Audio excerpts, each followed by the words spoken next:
Alright, before I get into the video, I want to say a few things. Thank you viewer for taking the time to look at my video, it means a lot. Also make sure to subscribe if you are new here. You're a writer? Great. Do my kid's homework and give her free English lessons. I'm on my phone. I'm not American. English isn't my first language. Mildly useful information: in my country, it's customary to live with your parents until you get married. Please don't give me shit for this, they're lovely and I adore living with them. Background: at the time of this story, I, at the time 24F, was riding a career high. I was working for a famous, in my country, screenwriter, and we were doing projects for Netflix and Spamazon. I put writing my book on hold for this. Before anyone asks, both shows went into development hell and will not be released internationally in any case. My parents and I were moving into a new fancy apartment building that has its own cafe. You cannot access the cafe unless you are a resident or have been given a pass. I was in there one day, getting coffee and chatting with some other residents while waiting for some things to be delivered. You all know what ED and EK means.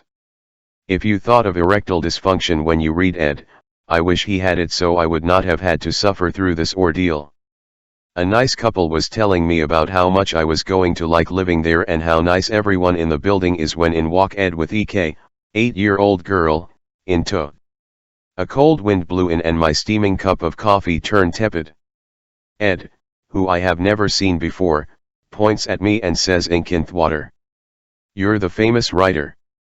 I writhed under this accusation as I was in no way famous and had no idea who this lunatic pointing at me was. The couple backed away and EK runs at me and hugs my legs. Thrown off balance, I dropped coffee onto my foot, which turned back to scalding the moment it touched my foot. Howling in pain, I hobbled to a sofa and sat down as the staff scrambled to get me some ice. EK still had a death grip on me and I had to pry her off.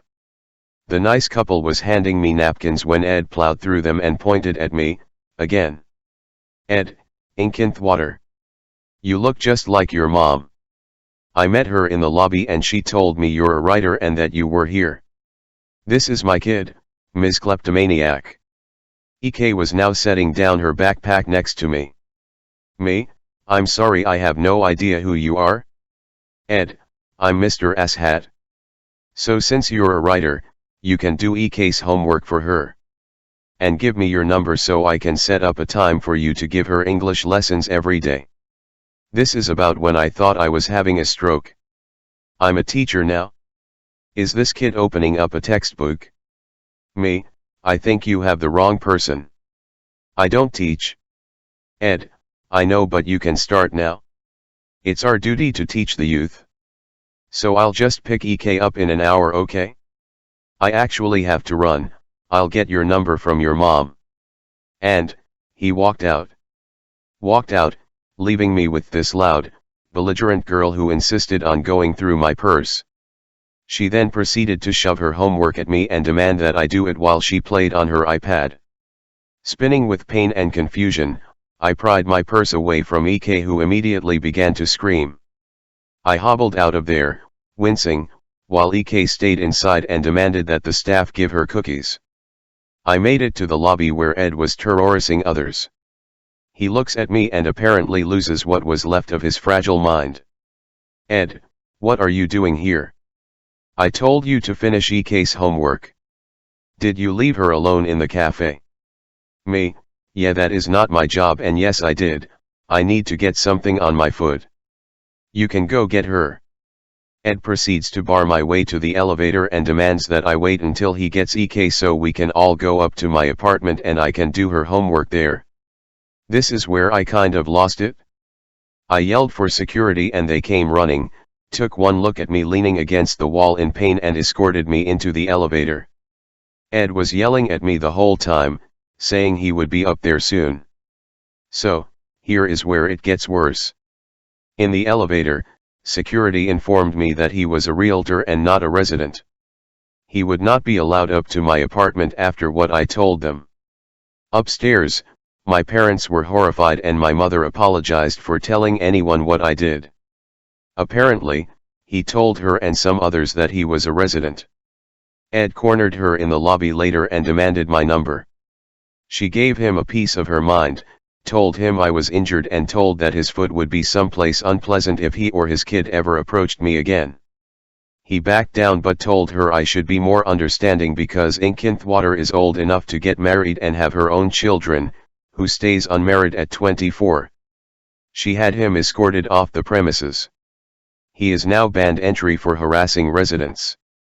EK stole what she thought were mints from my purse. They were herbal laxatives. Shitty treats for little freaks. Religious M wants to call her lawyers because her 18-year-old daughter moved out. Before I get this started, I just want to say that I've been reading Entitled Parents stories for over 2 years, and I never thought I would have to tell one of my own. This is a story about how my friends' lives have been going recently. So here, meet the cast. M, a killer robot overlord. D, her daughter. BF, D's boyfriend. ND, nice dad. F, friend. L, landlord. So, D has had enough of M. She said she considered moving out and M cut off D's phone service and took her phone away, kicked her out to ND's house, and didn't speak to D for months. After that, BF got her a new phone, and a job at Domino's. They both work there now. I think I also should mention, M is trying to keep D on her child support for as long as possible so that she can keep taking money from ND, who is making around $35K a year, while M is making $90K in cybersecurity, and she gets primary custody and child support that she doesn't need, even though M cheated on ND countless times.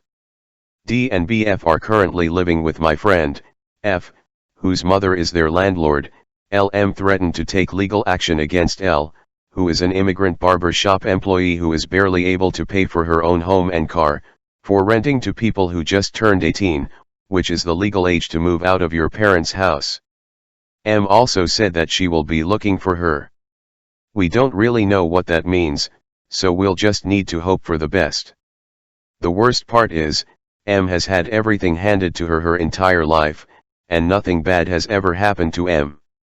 I apologize that there is no happy ending here, because the conflict is still going on. I'm hoping that I will be posting a good news update in the future. Thanks for reading. TD, LR Bratty M is pissed off and doing her best to screw over her daughter and her boyfriend because her daughter moved out of the house. Entitled Aunt blames and tries to shame me because her daughter lost her diamond earrings. Okay, I must mention that this happened before lockdown. Also, please excuse the formatting, I wrote this on my phone. I went to visit my grandmother who lives with my uncle and his family.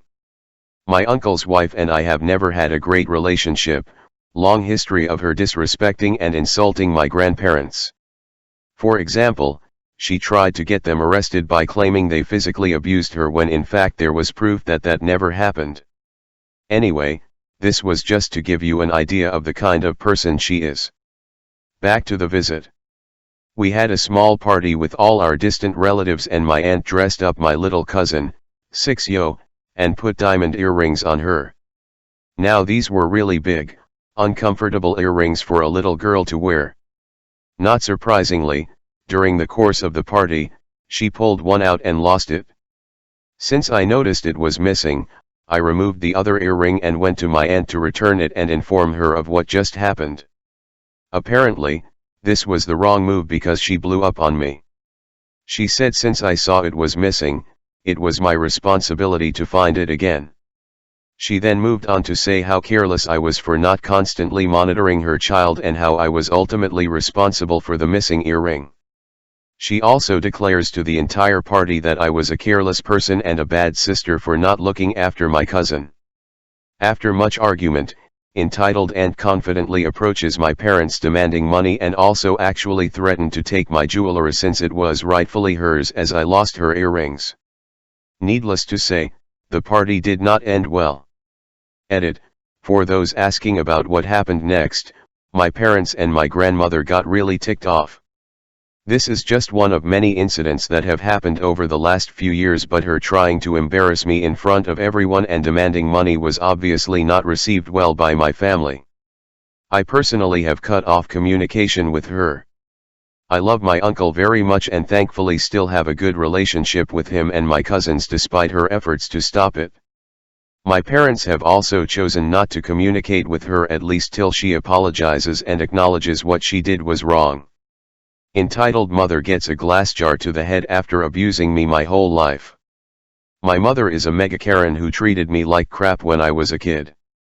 Her abuse towards me was mostly verbal with occasional outbursts of anger, but starting in my early teenage years she gradually began to get worse. When I was 14 was when her abuse became more physical and her grip on reality seemed to shift. She started getting angry over nothing and take it out on me and my sister. This is around the time that my sister started to turn against her because she could see the horrible person our mother really is. When I was 14, in 2004, my mum, my sister and me moved from Australia to New Zealand.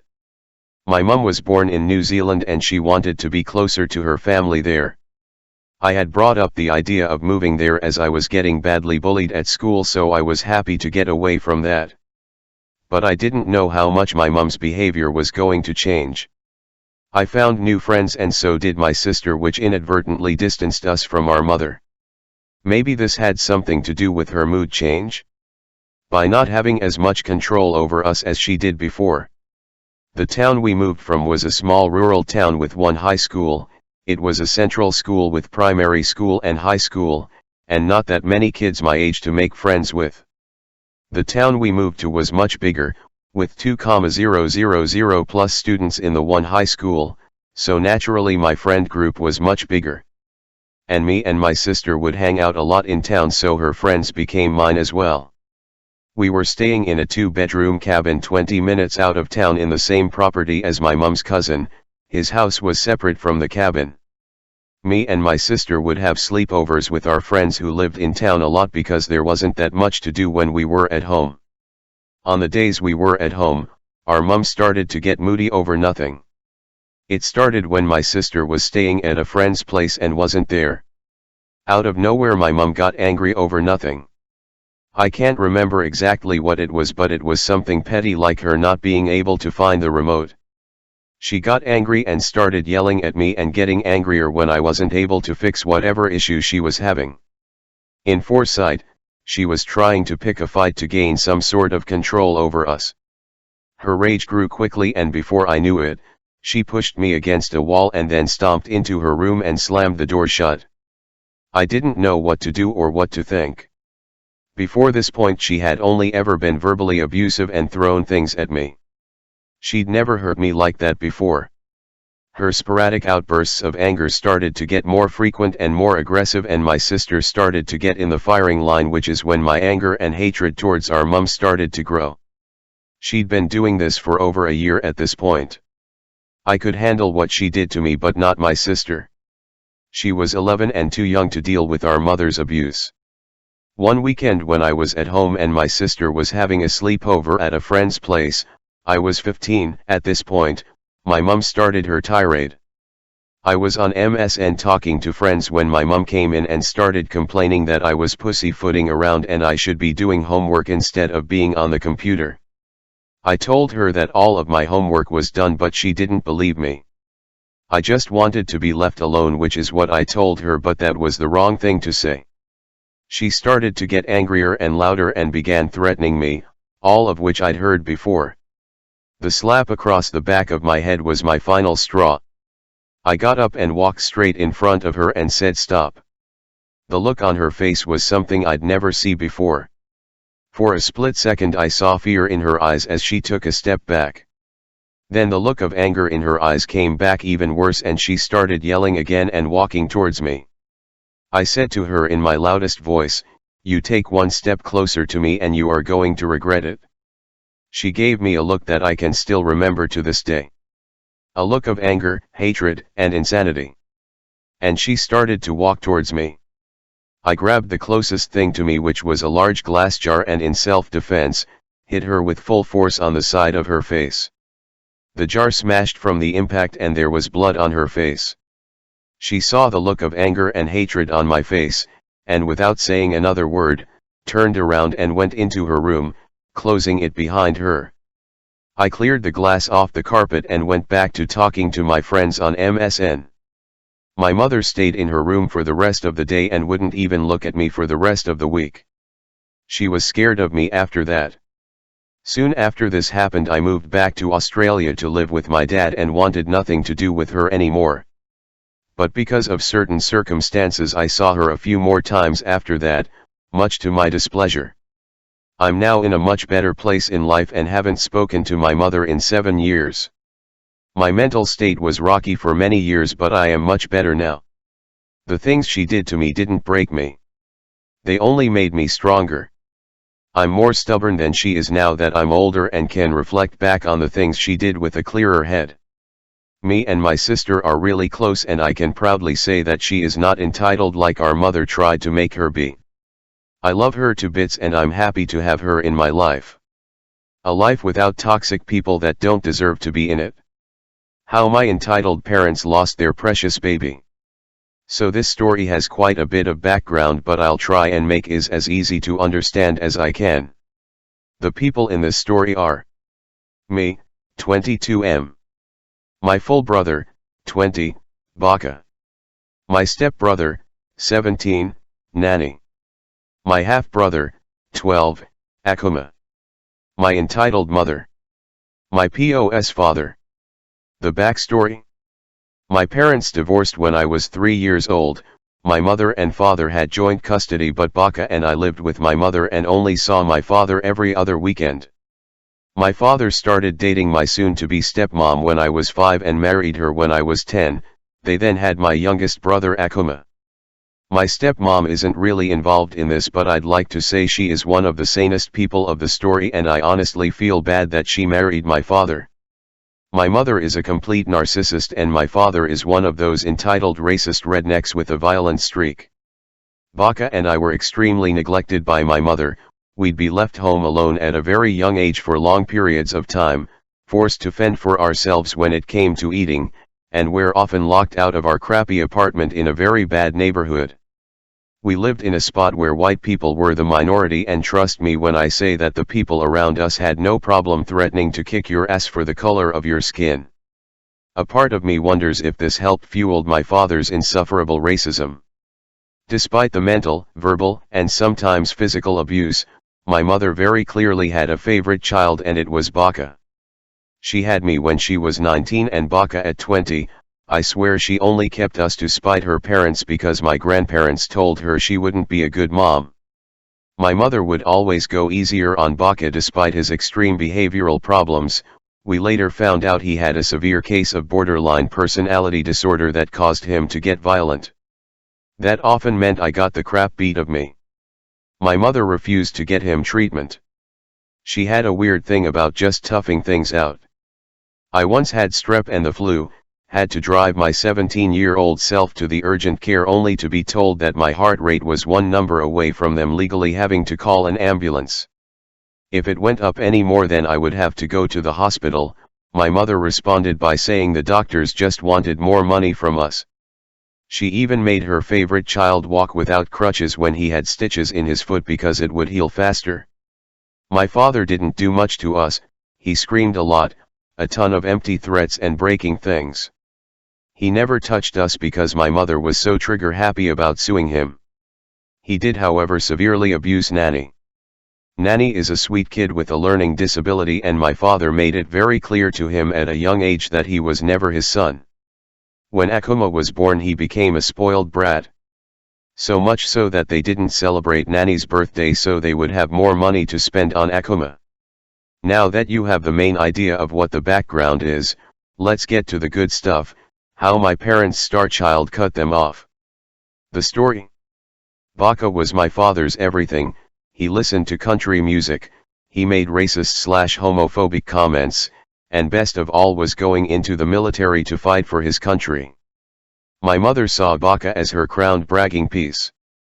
She got to tell everyone how brave and selfless her son was while he was away, and of course use his sweet military discount.